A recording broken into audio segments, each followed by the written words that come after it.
Boa noite, meus irmãos, amém? Você pode deixar aberto aí a sua Bíblia já em Gálatas capítulo 1. Nessa noite eu não tenho bem assim um texto básico, mas esse vai ser nosso primeiro versículo dessa noite.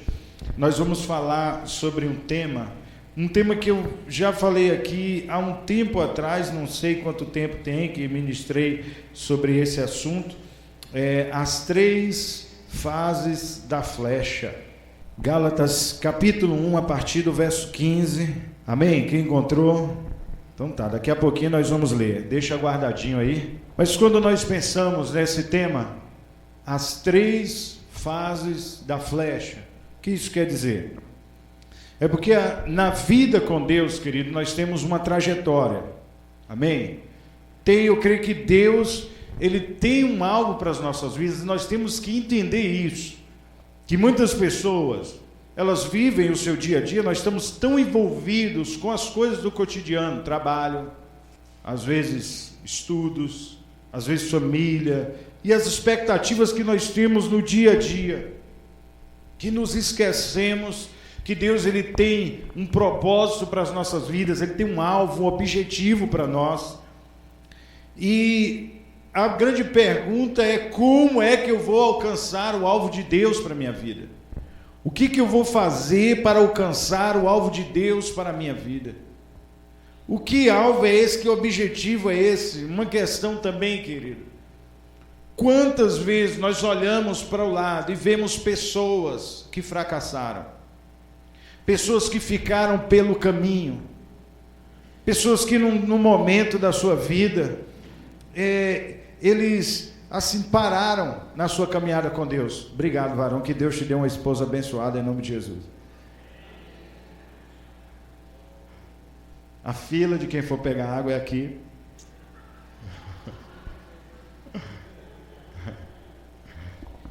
Mas recebe em nome de Jesus. Então, como alcançar o objetivo, como alcançar o alvo de Deus para as nossas vidas? Olhamos para o lado, como eu dizia, e tantas pessoas fracassam. Tantas pessoas, gente boa, pessoas boas, fracassam. O que faltava na vida dessas pessoas? O que faltou no trajeto? Eu entendo também, queridos, que há um tempo de Deus determinado para todas as coisas na nossa vida. Amém? Há um tempo de Deus para todas as coisas, e nós não podemos, irmãos, pular etapas com Deus. Nós não podemos pular etapas com Deus. Talvez porque eu morei num apartamento durante... eu acho que na minha infância, eu tinha uns 8 anos de idade, morei ali uns 4 anos, e sempre fui impaciente para subir escadas, um degrauzinho por vez, e descer também. Tem gente que vai assim, ó, aí vai ficando pesado. Eu respiro embaixo e em cima, quando eu vejo, eu gosto de subir correndo a escada, pulando 3, 4 degraus. Mas eu me lembro, irmãos, que uma vez eu morando já em Vitória da Conquista, por conta desse hábito, e morávamos numa casa, na época, eu e outros seminaristas, que ela estava assim abaixo do nível da rua, ela dava um nível para um terreno do fundo. Então era como se fosse um porão, a gente tinha que descer uma escada assim, a nossa escada estava embaixo, dava um nível para a rua do fundo, né? E em cima era alto. Tinha uma casa em cima da nossa, e ali a nossa era descendo a escada. Vocês já viram casas por aí assim. E um dia eu desci correndo, como era o meu hábito, e a luz estava desligada, a luz da escada. E aí eu tropecei no meio do caminho, irmão. Quando eu não desci rolando a escada, eu voei, já caí lá embaixo. E aí tinha um colega meu, um colega nosso, né, hoje é pastor Leonardo, ele estava lá quando ouviu só o barulho da minha queda. Aí ele veio de lá assustar: que foi isso, rapaz? Você caiu aí? Eu falei: machucou? Eu falei: não, mas arranhei a mão toda. E muitas vezes isso eu sei que acontece na nossa caminhada porque nós não temos paciência de fazer o mais básico na nossa caminhada com Deus, que é viver aquele dia a dia com Deus, mas não apenas viver um dia a dia com Deus sem uma expectativa. O grande problema para algumas pessoas ele fala assim, eu vou ter o meu tempo com Deus todos os dias, eu vou orar todos os dias, como foi falado aqui no domingo, eu vou meditar na palavra, eu vou viver isso aqui de uma forma enfadonha, claro, porque não há uma expectativa para você. Quando você, por exemplo, entra numa escola, numa faculdade, você tem uma expectativa de um dia chegar no final daquele curso, de se formar. Ninguém pode viver sem objetivo. E o grande problema, muitas vezes, é que na nossa caminhada com Deus, nós não temos um objetivo, nós não temos um alvo, nós não temos uma direção. Então, em nome de Jesus, nessa noite que o Espírito de Deus venha te despertar para um alvo, para um propósito, para uma causa. Você tem que viver por alguma coisa. Quando nós falamos sobre as fases que uma flecha ela passa até alcançar o alvo que ela deve alcançar, elas retratam bem os propósitos de Deus para a nossa vida, e é o que nós vamos ver hoje. Tá bom? A primeira fase da flecha, qual é, gente? A aljava, né? Fica aqui atrás. E a aljava, você vai abrir comigo, por favor, em Gálatas, como eu falei, o capítulo 1, do verso 15 ao 24, e nós vamos continuar a leitura até o verso 2 do capítulo 2. Diz assim: mas quando aprouve a Deus, que desde o ventre de minha mãe me separou e me chamou pela graça, revelar o seu Filho em mim, para que o pregasse entre os gentios, não consultei a carne nem o sangue, nem tornei a Jerusalém a ter com os que já antes de mim eram apóstolos, mas parti para a Arábia e voltei outra vez a Damasco. Depois, passado 3 anos, fui a Jerusalém para ver a Pedro e fiquei com ele 15 dias. E não vi a nenhum outro dos apóstolos, senão Tiago, irmão do Senhor. Ora, acerca do que vos escrevo, eis que diante de Deus testifique e não minto. Depois fui para as partes da Síria e da Cilícia, e não era conhecido à vista das igrejas da Judéia que estavam em Cristo, mas somente tinha ouvido dizer: aquele que já nos perseguiu anuncia agora a fé que antes destruía, e glorificavam a Deus a respeito de mim. Depois, passados 14 anos, subi outra vez a Jerusalém com Barnabé, levando também comigo Tito. Subi por uma revelação e lhes expus o evangelho que prego entre os gentios, e particularmente aos que estavam em estima, para que de maneira alguma não corresse ou não tivesse corrido em vão. A fase da aljava fala para nós do tempo de esperar, o tempo da espera. Está aqui guardado. Existem pessoas, querido, que nunca saem dessa fase, nunca saem disso. Eles vão ficar no silêncio e parados a vida toda, o que é um problema. Aí onde entra naquele problema que eu falei, de pessoas que vivem sem um objetivo, vivem sem um alvo. Eles aceitam o Senhor, eles chegam, eles pensam que a salvação, claro, deixa eu deixar certo aqui, a salvação é tudo para nós.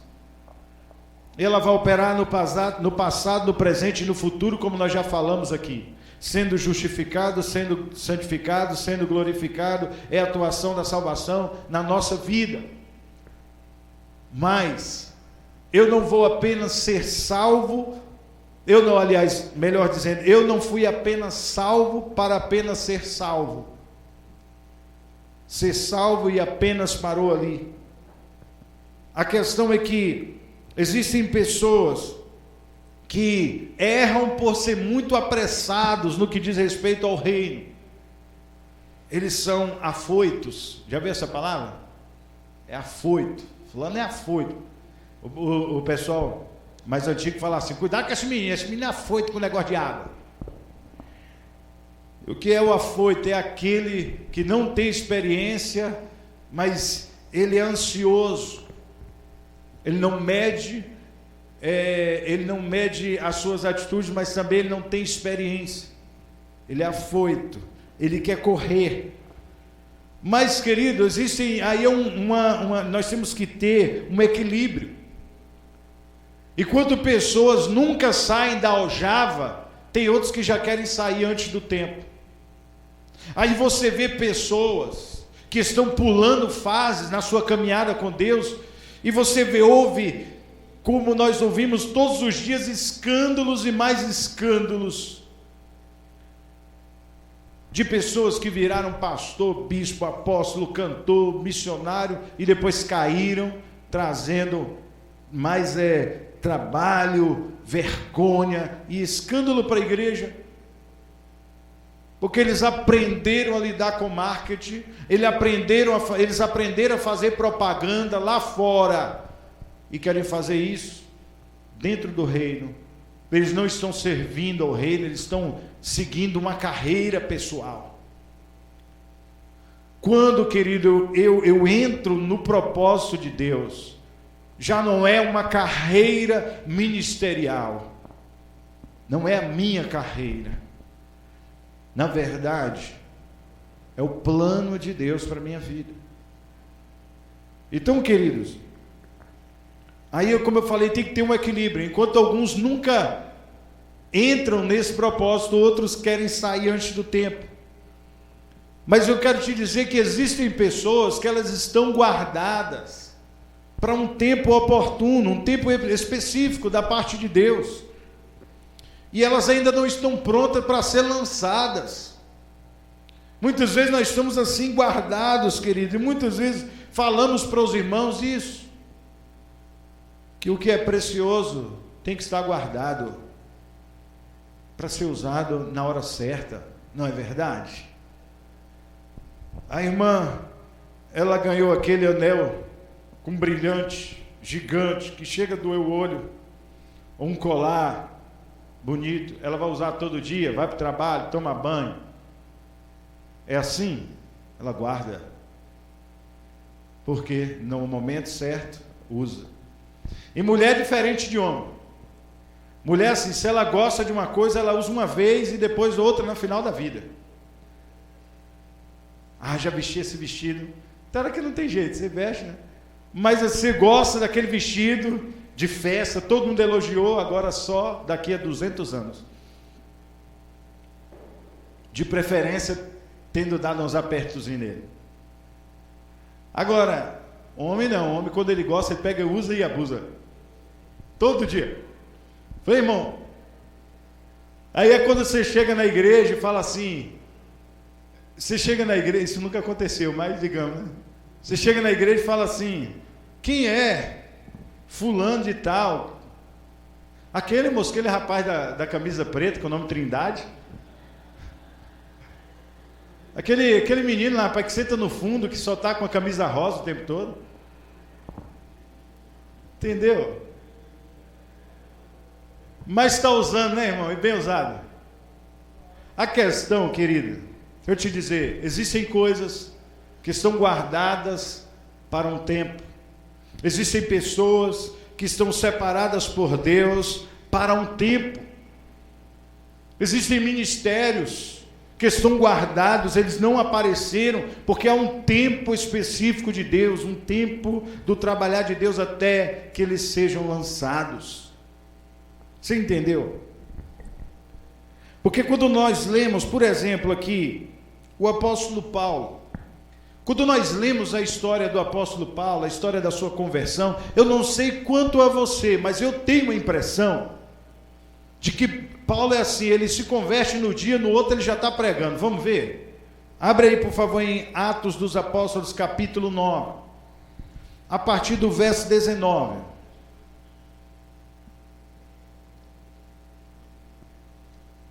A Bíblia diz que um profeta, um discípulo, chamado Ananias, ele recebe uma palavra de Deus para orar por Paulo, que estava cego. Ele teve um encontro com Deus. Paulo estava cego. Ananias recebe uma palavra para orar por Paulo e fica meio, ele se acovarda, ele fala: como é que eu vou? Esse homem estava perseguindo a igreja. O Senhor fala: olha, ele é para mim um vaso escolhido. Ananias vai lá e ora por Paulo. Aí diz assim, e depois, a Bíblia diz que quando ele orou por Paulo, caíram dos olhos de Paulo como escamas. Ele estava já alguns dias sem comer, e caíram como escamas, ele voltou a ver. E a Bíblia diz, olha só, e depois de comer, recuperou as forças. Saulo passou vários dias com os discípulos em Damasco, e logo começou a pregar nas sinagogas que Jesus é o Filho de Deus.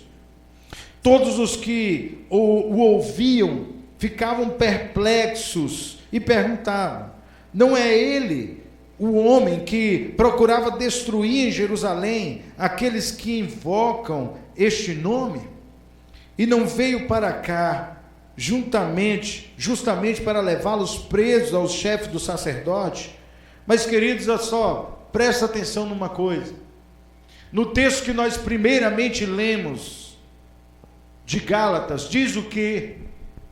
Paulo, quando ele recebeu a palavra, quando aprove o Senhor manifestar o Filho nele, o que é que ele fez? Ele foi lá para o deserto da Arábia. Depois de 3 anos veio em Jerusalém. Quando ele chegou em Jerusalém, ele ouviu dizer, ele ouviu falar disso. Aquele que perseguia a igreja agora está falando. E aí ele volta, passa 13 anos, aí a gente fica na dúvida quando lê o texto, se é 13 anos a partir da conversão, ou 13 anos depois daqueles 3. E aí Paulo, ele começa então a pregar a palavra. Então não foi apenas aí, digamos assim, como se ele se convertesse num dia e depois no outro dia ele já estava pregando. Não, de maneira nenhuma. Aí o período foi mais ou menos entre 13 a 17 anos que ele ficou lá no esquecimento, que ele ficou na Síria, Cilícia. O homem ficou sumido para lá, irmãos. Por isso que nós falamos sobre a fase da aljava. E o que isso quer dizer? É o momento em que o Filho, ele deve ser revelado em nós. Esse é o momento que nós estamos conhecendo o Senhor, e Ele está nos mostrando a vontade do Pai. Está ali guardado. Um outro exemplo, além do apóstolo Paulo, o Senhor Jesus, depois eu falo sobre ele, mas tem um outro exemplo também, que é João Batista. Dá uma olhada aí em Lucas, capítulo 1, verso 80, capítulo é grande, né? Lucas capítulo 1, no verso 80, olha só, a Bíblia diz assim, depois que João nasceu, diz assim, o menino crescia e se fortalecia no Espírito, e viveu no deserto, até aparecer publicamente a Israel. Olha só aqui, ele se fortalecia no Espírito, e viveu aonde? No deserto. O irmão Jorge, no domingo, falou muitas vezes aqui sobre o Leonard Ravenhill. E o Ravenhill é, para mim, um dos escritores, e o seu livro, Porque Tarda o Pleno Avivamento, é um dos livros de cabeceira nosso. E uma boa indicação para você. E existe uma coisa interessante que ele fala. Essa semana eu também estava lendo um livro do E.M. Boltz, que fala sobre o tesouro secreto da oração. E ambos, eles dizem uma coisa: Deus leva 20 anos para formar um homem no deserto. Eu falei, então eu tenho quantos anos ainda? Para formar um caráter. É lá no esquecimento, lá no deserto, ninguém sabia quem era João. O que dá a entender que ele teria mais ou menos a idade do Senhor Jesus. Ele deveria ser mais velho que o Senhor, talvez meses ou um ano antes ele nasceu, porque a Bíblia diz que quando Maria ficou grávida, ela foi à casa de Isabel, que já estava grávida há mais tempo. Então João nasceu antes de Jesus. E quando Jesus começa a pregar com 30 anos, não é verdade? João é preso. Então ele teria morrido aí com a idade avançadíssima de 30 anos de idade. Aí você entende. Mas durante a sua vida, onde é que estava João? Se fortalecendo aonde? No Espírito. Agora, não sei se você notou na sua Bíblia, porque às vezes nós confundimos essa coisa de Espírito. A palavra Espírito aqui é com letra minúscula, que quer dizer o Espírito do próprio João. Ele não está dizendo que ele estava sendo fortalecido no Espírito Santo. Aqui o que está dizendo, claro que havia uma ação do Espírito Santo, é que o agir de Deus era no Espírito de João. Ele se fortalecia no seu espírito. Deus estava formando um homem no deserto. E quando ele abria a boca, ele era um leão, ele era um guerreiro. Quando ele abria a boca, as autoridades, os religiosos, todos ali, tremiam. Você imagina Deus levantar no deserto, um profeta, um homem sem nenhuma aparência, poderia estar, ele não estava vestido de acordo com aquilo que se esperava para a época. Mas de repente surge esse homem, começa a pregar e todo mundo, quando ouve a sua voz, treme. Por quê, queridos? Porque ele foi guardado para um tempo específico. João, ele não teve um ministério muito longo, mas foi um ministério importante. E se ele morreu aí mais ou menos com 30 anos, eu quero botar aqui que ele pode ter ficado dentro da aljava aí por uns 27 ou 28 anos. A Bíblia não diz que João pregou durante muito tempo. O Senhor Jesus teve um ministério com cerca de 3 anos e meio. João não teve tudo isso. A Bíblia não fala. Mas aí você vê. Aí você fala assim, ó, tem pessoa, presta atenção. Tem pessoas que eles podem viver a vida toda dentro da igreja, mas por causa da sua ansiedade, porque ele não consegue esperar, porque ele não consegue ser edificado, nem se fortalecer no Espírito, ele pode demorar 30 anos para concluir aquilo que Deus tem para a vida dele. João deve ter levado menos de 2 anos. Por quê? Porque ele foi guardado para um tempo. Querido, em nome de Jesus, que Deus te dê discernimento para saber qual é o tempo dele na sua vida. Muitas vezes nós estamos numa carreira, ministrando, pregando, fazendo, atuando, e Deus vem e nos freia. E por que o Senhor faz isso? Ele fala, para tudo. Ele para você, coloca você no deserto, coloca você no esquecimento. Por quê? É o que nós vamos falar aqui, a segunda fase. A fase do arco. Porque o arco é um momento onde muitas vezes nós já nos sentimos prontos para ser usados por Deus, mas o Senhor nos põe no seu arco, e eu vou te dizer, querido, olha, é impossível esse arqueiro poderoso errar. O Senhor, ele não erra.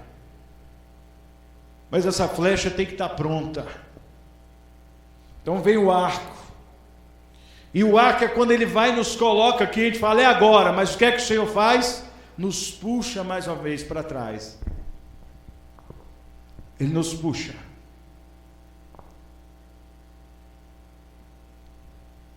Quem sabe para consertar mais algumas coisas. Você pensa assim, se eu vou ser lançado agora, por que eu estou sendo puxado para trás? O Senhor está te puxando agora para resolver as pendências da sua vida, para que você alcance o objetivo dele. Porque, irmão, é importante alcançar o objetivo, mas também é importante a trajetória. Existem pessoas que começam até bem, mas no meio do caminho erram, falham, bagunçam tudo. E aí o Senhor vem e puxa eles para que eles sejam mais trabalhados. Vamos para a Bíblia? Ainda no Evangelho de Lucas, aí no capítulo 9, presta atenção numa coisa. O Senhor, Ele chama os discípulos. No capítulo 9, versos 1 e 2, diz assim, Jesus,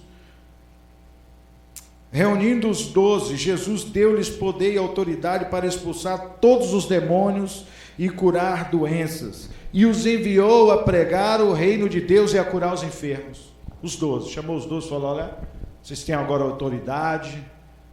Ele transmitiu. Porque aí agora vem uma outra questão, que outro dia a gente fala mais sobre isso, sobre a transmissão de unção. Tem gente que fala assim, ora aqui por mim que eu quero receber essa unção, mas a unção ela só é verdadeiramente transmitida a alguém que caminha conosco. E eles receberam aqui essa transmissão de unção, o Senhor lhes deu autoridade. A Bíblia diz no capítulo seguinte, no 10, também no verso 1, que depois agora, olha só, e depois disso o Senhor designou outros 72 e os enviou 2 a 2 adiante dele a todas as cidades e lugares onde ele estava prestes a ir. O Senhor enviou, quer dizer, os discípulos caminharam com Jesus. Aí ele começou a falar com esse discípulo, depois mais 72, foi aquela galera, todo mundo, olha, vamos de 2 em 2, e espalhou gente para tudo quando foi lá. E a Bíblia diz que eles voltaram empolgados, verso 17, com o que havia acontecido. Diz assim, os 72 voltaram alegres e disseram, Senhor, até os demônios se submetem a nós em teu nome. Eles voltaram empolgados, mas o Senhor repreendeu eles. Eles voltaram, já pensou, você vai e fala, agora Deus vai me usar. Opa! Eu estou sendo usado e tal, mas o Senhor vai, bota você no arco, puxa. A Bíblia diz que os discípulos ficam empolgados, no verso 20, o Senhor Jesus fala assim, olha, contudo, alegre-se não porque os espíritos se submetem a vocês, mas porque os seus nomes estão escritos nos céus. Presta atenção, querido, não se empolgue com o milagre. Nós temos que nos empolgar com a presença de Deus, os milagres virão.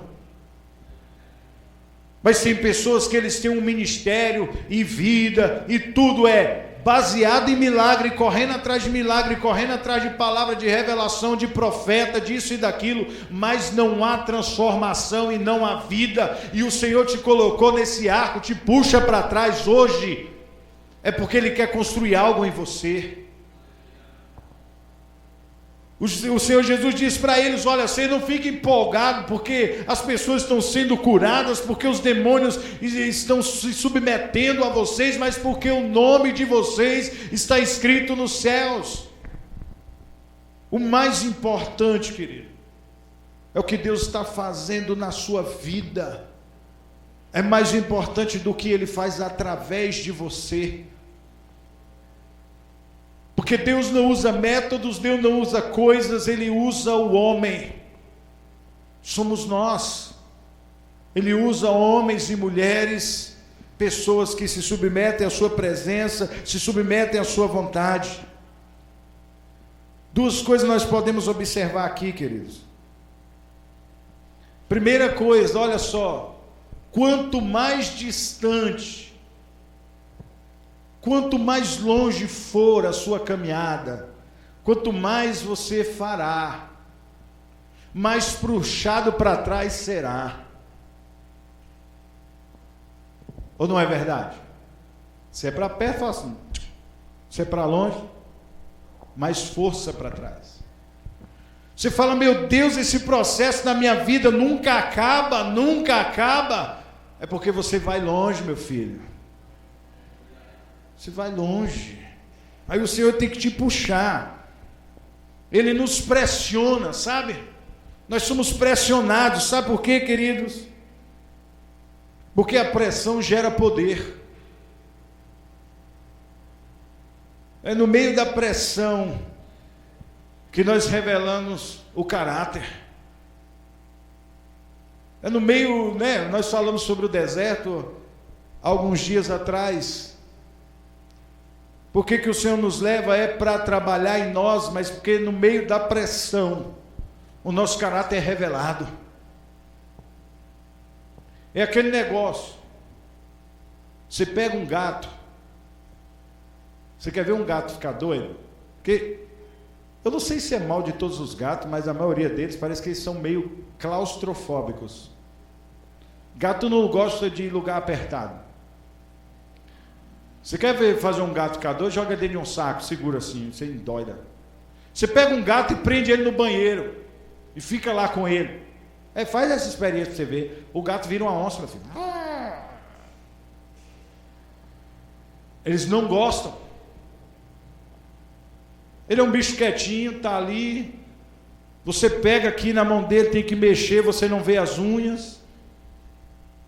Ele não é igual um cachorro que, se ele andar na sala de casa, você vê as unhas dele batendo assim. Tic, tic, tic, tic, tic. Você não ouve. Mas o que acontece é que na hora da pressão, as unhas, o bicho vira um ninja. Entendeu, querido? Porque a pressão revela as nossas imperfeições. Talvez você está passando por um momento de grande pressão. E você ora, Deus me santifica, me purifica, me lava, me santifica, me renova, me restaura. No entanto, na sua cabeça, você já se sente um santo reluzente. Deus me santifica, eu sou santo, me santifica mais. Mas aí o problema, querido, sabe o que é, filho? É que enquanto você pede para Deus te santificar, você não vai saber o que precisa ser trabalhado se Deus não trazer à tona isso. E o Senhor vai e puxa, sabe? Para que essas imperfeições venham à tona, essas arestas sejam aparadas. E é assim que Ele faz, sabe, irmãos? O Senhor nos puxa para consertarmos aquilo que ficou para trás. Muitas vezes o Senhor nos puxa para aprendermos mais uma vez aquela lição. Você fala, meu Deus, eu estou passando de novo por isso. Quantas vezes eu penso isso, irmão? Eu falo, é para você aprender direitinho. É para revermos alguns conceitos. Tudo na vida é assim. Tudo na vida é assim. Ou não é? Você fala assim, eu já estou pronto, eu não vou estudar mais, você fica para trás, fica esquecido.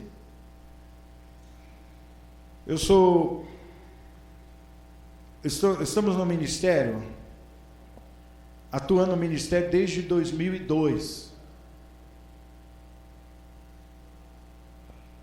Eu me formei em 2001, final de 2001. Mas de lá para cá, queridos, eu vou te dizer que eu fui descobrir o que era estudar depois que eu saí do seminário. Que aí eu tive que estudar, me virar. E até hoje nós estamos aprendendo. E aí acontece assim, tem treinamento de líderes de casar em tal lugar, nós vamos. Vai ter treinamento e tal coisa, não sei o que lá de célula, nós vamos. Porque nós estamos aprendendo. Aí viu uma conferência, nós vamos aprender. Existe uma coisa que Deus, Ele ama, sabe, querido? É um coração ensinável. O nosso coração tem que ser ensinável. Existem pessoas que eles acham que eles aprenderam demais, eles já caminharam demais, estão tão velhos, sabe, talvez você está tão velho no Evangelho, meu filho, que você já aposentou, e o seu problema é esse, você aposentou, e não era para ter sido assim, você tinha que estar estudando ainda. Tem gente que, eu acho que ele deveria estar no primário, ele foi se aposentou, fez esse favor, aí parou no tempo, e a sua vida está desse jeito. Querido, deixa eu te dizer, os discípulos tinham que aprender muito mais. Já pensou se o Senhor Jesus pegasse esses homens do jeito que estava aqui e lançasse eles para o ministério? A chance de dar errado era 100%. Deus está nos puxando para trás hoje para não prejudicar o nosso futuro. Porque se Deus nos der hoje tudo aquilo que Ele tem para nós, tudo aquilo que Ele tem para fazer na sua vida, Ele liberasse hoje sobre você, sem um tratamento, Ele ia destruir você. Você não estava pronto? Esses homens seriam tratados, eles teriam que aprender com o Senhor, eles teriam que ser confrontados, eles teriam que viver momentos de estresse profundo, momentos de cansaço. Eles estavam com o Senhor Jesus quando Ele foi preso, é como se desse um tiro para cima, todo mundo correu para um lado, só ficou Jesus e João olhando de longe. Um traiu, o outro negou, a galera abriu no mundo. Eles tiveram que ser confrontados e restaurados. O Senhor reúne todo mundo, bota uma fogueira lá, João 21, chega com Pedro, que o negou, e fala assim: ó, você me ama, conserta tudo com ele, levanta aquele homem, traz esperança de volta para aqueles homens que queriam voltar a pescar. Eles queriam voltar. Sabe qual é o seu problema, meu filho? É que você, irmão, minha irmã, o nosso problema é que nós queremos voltar à antiga vida, que não serve mais para a gente. Você não consegue mais viver daquela forma, não. É melhor desistir. Sua vida vai ser um estresse terrível, porque você não consegue mais viver da forma como vivia. E fica aí tentando. O Senhor está te puxando para que você entenda isso. Porque o Senhor, na sua infinita sabedoria, Ele nos puxa, porque Ele sabe que se Ele liberar sobre nós o que Ele tem, sabe, fora do tempo dEle, isso vai nos destruir, vai acabar conosco. Muitas vezes ainda não estamos prontos, tem momentos que não estamos prontos ainda para lidar com o fogo, nem com a glória. Os discípulos pensavam que já tinham sofrido tudo, já tinham passado por tudo. E aí quando Jesus morreu, Jesus sentou com eles, consertou com Pedro, ressuscitou, aliás, sentou com eles, consertou com Pedro, aí eles falaram: agora é a hora, o Senhor agora vai nos enviar. Jesus já começou a dar o discurso: olha, eu vou ser levado às alturas diante de todos. Aí eles falaram assim: o meu reino não é deste mundo. Eles já começaram a entender tudo. Aí eles falaram: agora o Senhor vai nos enviar. Jesus faz o que com eles? Lucas 24, verso 49, o Senhor chega lá e fala assim: olha, eu lhes envio a promessa de meu Pai. A galera chegou a vibrar. Uau! Já pensou? Imagina aí. Eu envio a vocês a promessa do meu Pai, o Espírito vai ser derramado. Uou, massa! Mas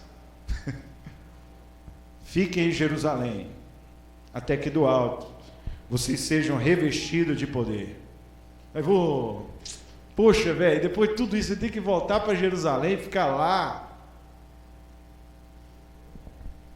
Porque em Jerusalém quer dizer o lugar onde tudo começou. Jerusalém representa o começo, o meio e o final da trajetória. Começou ali e termina ali. Quanto mais você resistir, mais puxado para trás você será. Vai demorar mais tempo no tratamento. Até que chega o momento do lançamento, que ninguém merece ficar no arco a vida toda. Você entendeu? A Bíblia diz, Atos dos Apóstolos, capítulo 2. No início do capítulo 2, então, a promessa que Jesus falou se cumpre. Eles são batizados no Espírito Santo. E o verso 14, quando está todo mundo lá estranhando aquela movimentação, o povo, ninguém está entendendo nada do que acontece ali com os discípulos, eles falando em línguas, está aquela bagunça, ninguém entende nada. E todo mundo falando, será que estão bêbados? O que foi que houve com esses homens? Pedro se levanta na ousadia do Espírito Santo. O verso 14 diz que Pedro falou assim, homens da Judéia e todos os que vivem em Jerusalém, deixe-me explicar-lhe isso e ouçam com atenção. Aí ele diz, olha, esses homens que vocês estão vendo, eles não estão bêbados a essa hora do dia, é porque se cumpriu em nós a promessa do Pai, que foi dada através do profeta Joel, que nos últimos dias o Espírito seria derramado sobre toda a carne. Chegou o momento de ser lançado, ali agora já era, querido. O lançamento é quando a coisa começa, que você não pode mais olhar para trás. Você tem que estar disposto. Deus trabalhou na sua vida, você tem que estar disposto a viver para Ele, mesmo que seja para morrer por Ele. Filipenses capítulo 1, versos 20 e 21, olha que texto lindo. O apóstolo Paulo diz assim, aguardo ansiosamente e espero que em nada serei envergonhado, pelo contrário, com toda a determinação de sempre, também agora Cristo será engrandecido em meu corpo, quer pela vida, quer pela morte, porque para mim o viver é Cristo e o morrer é lucro. Eu sou lançado. E eu deixo te dizer, querido, existem pessoas aqui que já deveriam ter sido lançadas há muito tempo, elas estão na aljava, outros não saem do arco. É tempo de ser manifestado. É tempo. Porque, querido, você não responde ao chamado de Deus quando você é lançado, não. Tem pessoas que são assim. E eu vou te dizer que eu também era assim. Eu pensava assim, não, quando eu for para o ministério, eu vou, sabe, quando Deus me levar para um lugar longe daqui, eu lá em Itororó, adolescente pensava isso, não, eu vou começar a trabalhar no reino de Deus. Só que o que eu não sabia, meu irmão, é que eu já trabalhava. O novo convertido ali, eu mal sabia o que fazer, mas ali ia orando todos os dias, temendo ao Senhor. Um dia, um irmão, líder de jovem, colocou um microfone na minha mão, falou, vai ajudar no louvor, e eu fui ajudar a turma. Passou um tempo, eu já tocava violão, batia um violãozinho assim, eu comecei a estudar música, aí fui pro teclado, aí depois o resto todo. O primeiro, digamos assim, o primeiro grupo de pessoas que eu tomei conta foi uma sala de crianças. Eu pegava um violão, tinha um violão pequeno, e aí eu pegava meu violãozinho, ia todo domingo ajudar uma das meninas lá da igreja, que era adolescente, também assim como ela, tomava conta da sala de crianças. E uma outra moça que era a líder ali, teve que ir embora, ela ficou no lugar sem ter ninguém, eu fui ajudá-la. Depois essa menina adoeceu, eu fiquei só com aquele tanto de menino. Depois trabalhando como líder de jovens, e depois que fui para o seminário, aí tocando, pregando em tudo quanto é lugar, conforme era designado ali, servindo sempre na igreja. Querido, deixa eu te dizer uma coisa. Quando é que você entra no processo? Você não vai entrar no processo no final, não, querido. Você tem que entrar no começo. Há um tempo de ser revelado, há um tempo de ser lançado. Mas você tem que aceitar a trajetória de Deus para a sua vida, senão você vai viver se batendo aí, ou então vai morrer. Por que existem pessoas que você vê, ele chega na igreja, ele caminha e ele vai longe, a coisa acontece na vida dele, fala, meu Deus, que menino abençoado, que moça abençoado, que homem de Deus, que mulher de Deus. Aí olha para você e fala, e aí eu? Você dormiu na aljava? Porque eu vou te dizer uma coisa, o Senhor, Ele é um ótimo arqueiro, e Ele usa todas as flechas disponíveis. Deus, Ele não deixa ninguém para trás, Ele lança todos, o desejo dEle é lançar todos. E não tem jeito, irmãos, a nossa vida é assim, sempre tem um trabalhar de Deus, não é? A palavra diz, olha, o corte é para todo mundo. João Batista prega, olha, o machado está na raiz das árvores, toda árvore que não der fruto é cortada e lançada no fogo, ninguém escapa do corte. Aí João, aliás, no Evangelho de João, o próprio Senhor Jesus, ele diz no capítulo 15, todo galho, ele fala, eu sou a videira, vocês são os ramos. Todo ramo que não dá fruto, vem o Senhor e poda. O dono da vinha poda, ele corta aquele que não dá fruto e lança fora, joga no fogo. Mas aquele que dá fruto, ele poda para que dê mais fruto ainda. Ninguém escapa do corte. Vai ficar bonzinho lá. E tem hora que nós já até alcançamos o alvo. Aí o Senhor pega a gente, ele pensa, já acabou. Ele pega a gente, guarda aqui, faz o processo todo de novo para nos usar novamente. Ele nos renova. E quanto mais longe for o alvo, eu falei, no arco você vai ser puxado mais para trás, mas também quanto mais longe o alvo, mais para o alto você vai ser lançado. Por quê?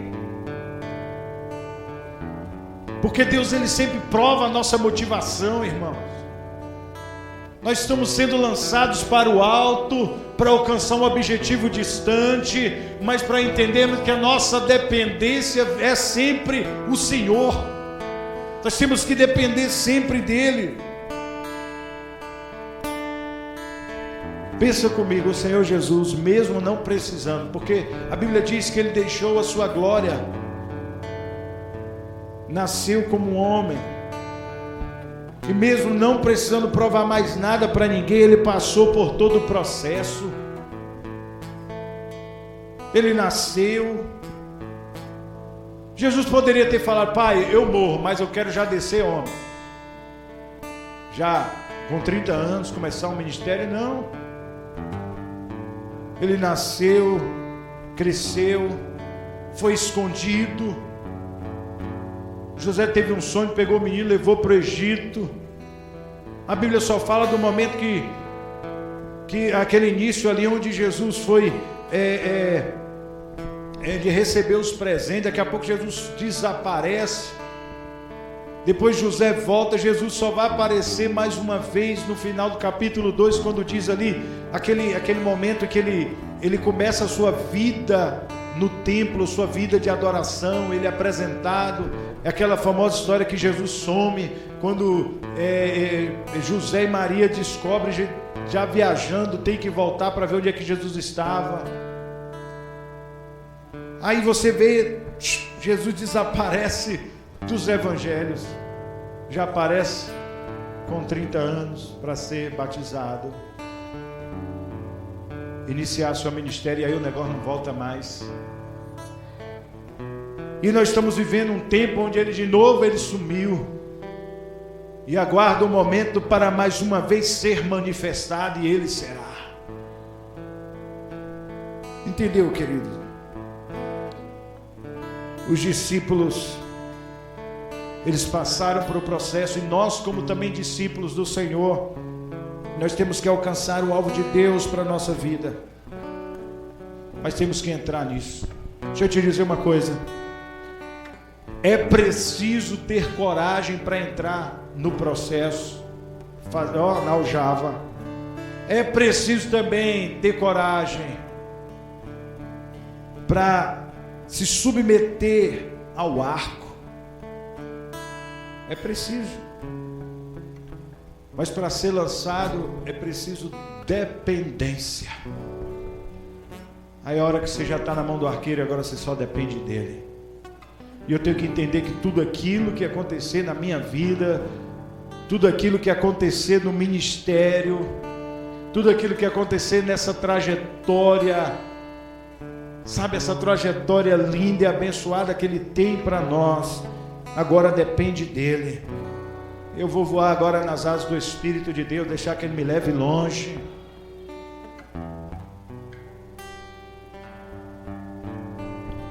No meio disso, querido, onde é que você está?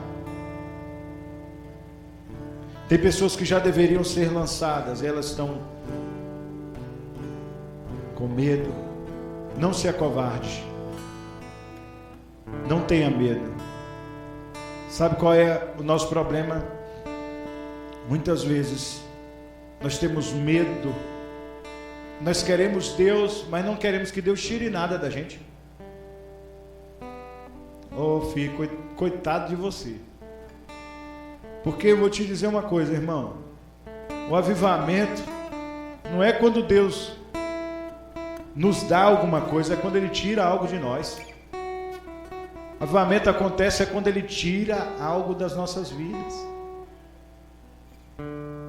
Deus, eu creio que o desejo do coração do Senhor é usar pessoas maduras. E graças a Deus que nós temos trabalhado aqui, irmão, com muita paciência.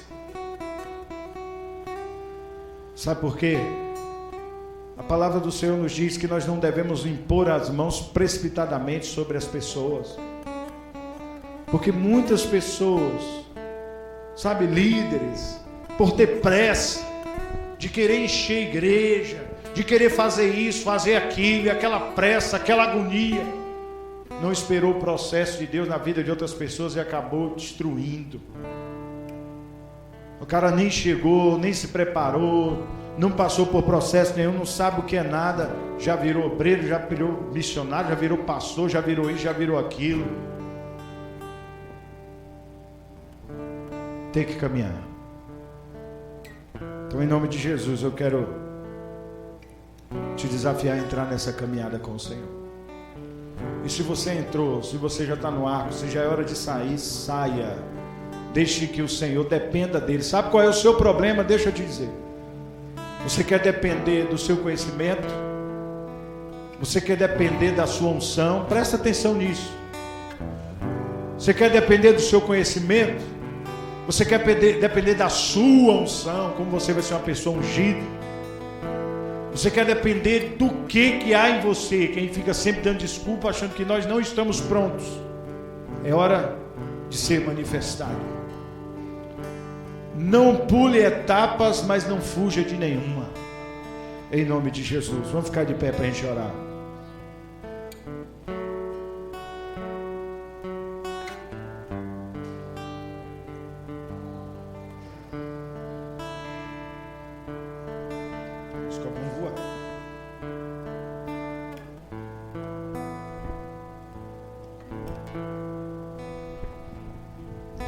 Vamos orar ao Senhor neste momento. Onde é que você está nessa trajetória, querido?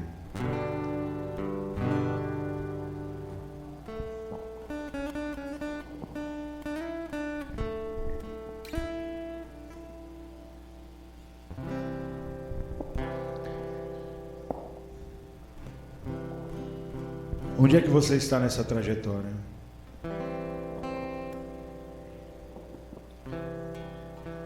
Quando muitas vezes nós até cantamos, falamos assim, mais de ti, menos de mim. O que você pensa que você está cantando, querido? Quando você diz assim, que ele cresça, que eu diminua, o que você pensa que está cantando? Vamos orar ao Senhor neste momento. Vamos orar ao Senhor. Deus, em nome de Jesus, nós pedimos ao Senhor agora discernimento e coragem. Que nós tenhamos discernimento para entender qual é o momento da nossa trajetória. Que tenhamos coragem para entrar no processo do Senhor. Que tenhamos coragem para ser trabalhados pelo Senhor. Em nome de Jesus. Existem tantas pessoas que estão feridas. Existem tantas pessoas que estão morrendo espiritualmente. Muitas também porque não têm uma trajetória. Muitas porque não têm um alvo, não têm um objetivo, não têm uma direção. Em nome de Jesus, Pai, eu te peço que segundo a Tua palavra, nesta noite, o nosso espírito, em nome de Jesus, seja, em nome de Jesus, que o nosso espírito seja despertado para este tempo, para entender o momento do Senhor nas nossas vidas. E em nome de Jesus, que não haja covardia no nosso meio, que não tenhamos medo do Senhor, medo do Teu agir, medo do Teu fluir, medo daquilo que o Senhor deseja tirar de nós, arrancar. Seja feita a Tua vontade, ó Deus. Seja feita a Tua vontade, ó Deus. Em nome de Jesus.